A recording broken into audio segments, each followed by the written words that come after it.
प्रस्तावित mega steel plant प्रतिष्ठा पर आज 11तम ग्रामसभा चेमणा पंचायत चिलिदीहाट पड़िया अनुष्ठित हो जाएगी। ग्रामसभा के लोक प्रशासन निकट में एकर पिछा 30 कोटी टंका क्षतिपूरण दाबी सहित अन्य 50 सभा दाबी कर ग्रामवासी। केन्दुझर जिला पाटना तहसिल अंतर्गत चेमणा और जमुनापसी पंचायत 12टी मौजगा जमी को जेएसडब्ल्यू और पुष्क प्रस्तावित मेगा स्टील प्लांट प्रतिष्ठा पर 12टी ग्रामसभा मध्य शुक्रवार एकादश ग्रामसभा चेमणा पंचायत चिलिदीहाट पड़िया अनुष्ठित होईछि। सभा आरंभ में ग्रामवासी को खुशी करने प्रशासन तरफ रंगारंग झुम्र नृत्य गीत परिवेशन कर मौजार 195 एकर घरोई जमी अधिग्रहण नहीं ग्रामसभा के लोकों मतामत ग्रहण कर ग्रामसभा के 500 रु ऊर्ध्व लोक अंशग्रहण कर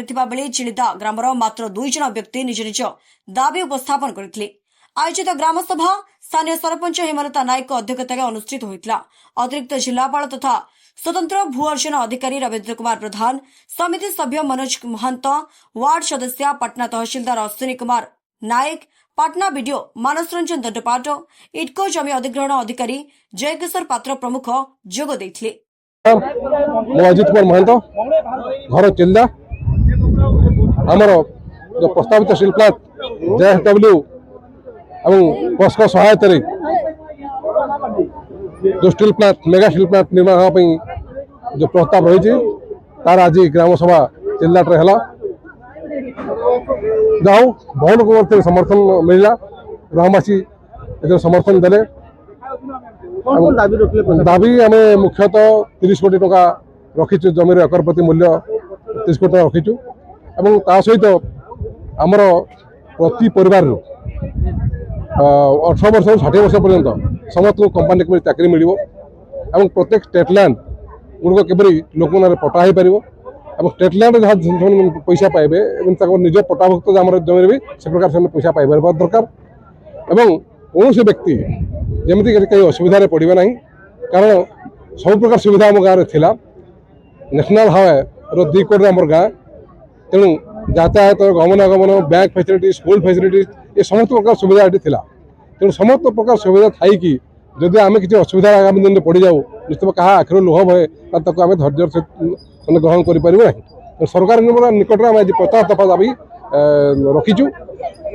आमर 50 दफा दाबी को सरकार पूरण करती निश्चित भाव आम सरकार जो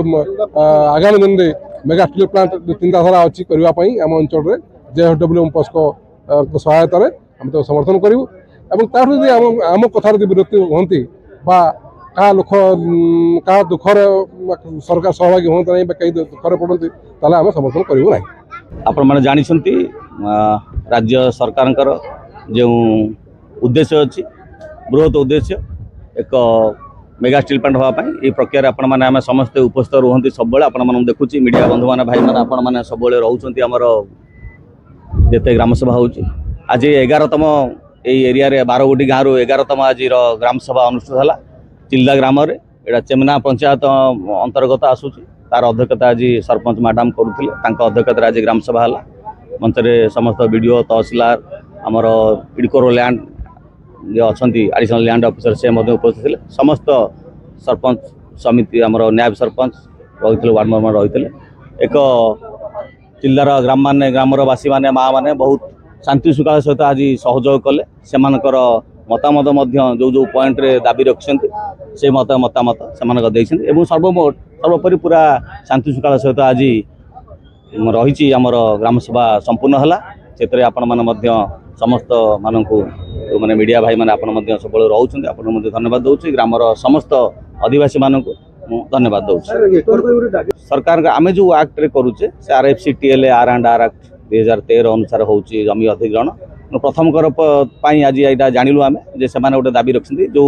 10 गोटी गाँव आमर सरी से कथा आसी नाला आज प्रथम से कहते जगह गुड़ को लीज रे दि जाऊ एवं कहते प्रस्तावटा सरकार पर रखापी आम तर्जमा करूँ सरकार को विचार विमर्श करी आम जहाँ पदक्षेप ने एकर प्रति तो आपण निजे शुणी एकर प्रति 20 कोटी दाबी कर प्रथम जो व्यक्ति करते 20 कोटी कहते 30 कोटी पॉइंट जो कहते से विभिन्न कथा लोक कथा एमती होती किंतु जहाँ प्रावधान अच्छी सरकार ये से आम करने पूर्ण सहयोग आमर दाबी से 27 दफा समित गोटे दाबी आम देचु आम दाबी भितर चाहूँ जे आम आम संपत्तिटा को बिक्री शर्त न देकरी आम चाहूँ लीज क्षेत्र देवाई लीज क्षेत्र देले आम सुविधा कौन हे ना प्रत्येक चाषी चाष उपर निर्भर कर तो सेमती गोटे एकर 25 क्विंटाल धान पाँच सेटा सरकार जो धानर मूल्य अनुसार 3100 टंका होती गोटे एकर 77,500 टंका हम तेणु जो चाषी जिते जमी हरइबे से अनुपात से जब पैसा दि जाए वार्षिक भड़ा सूत्र ताले लोक विशेष उपकृत हेबे एवं ये सब ताहले कौन हम लीज रे देले मालिकाना भी आमर माने लोकों पाखे रहिबो कंपानी लीज रे दे तार भड़ा दे चलिए जो समय सरकार धानर मूल्य परिवर्तन हम वृद्धि हे चाष खर्च वृद्धि हे से अनुपात से लीज भड़ा वृद्धि होगापी आम चाहूँ आहरी आम प्रस्ताव रखु आज्ञा सरकार जदि सरकारी जमी को लीज रे दौरान जनसाधारण को जमी को कहीं लीज रे देवे ना तो जनसाधारण को जमी को लीज रे देले ही भावुँ आम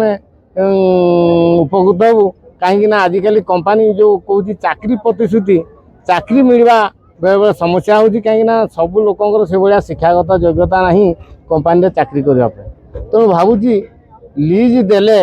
जो चाषी किसी असुविधा हेनी से जमी पूर्व भली चाष धान पाऊले से धानर मूल्य से पाई चलिए और परिवार प्रतिपोषण असुविधा हेनी द्वितीय कथा है आम चाहूँ ग्रामवासी मैंने विस्थापित न हूँ जो घर कर रुहतु से घर में रुहतु ताद्वारा किसी असुविधा हेनी अन्य गाँव में जाई घर बनवा ये करवा गोटे काठिकर पाठ से भाया तेणु आम भावुँ घर द्वार विस्थापित होना ता सहित ये जो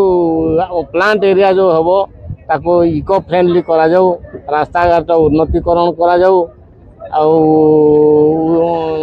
मागणा शिक्षा मागणा विद्युत मागणा स्वास्थ्य वर्ष तमाम लोक को जोगाई दि जाए एवं यह व्यतीत जो कम्युनिटी हॉल कल्याण मंडप जो चिल्ड्रेन पार्क ये सब व्यवस्था करा जाऊ आदर्श पोखरी करा जाऊ जो मैंने आदर्श पोखरी रास्ता घाट चौड़ा हो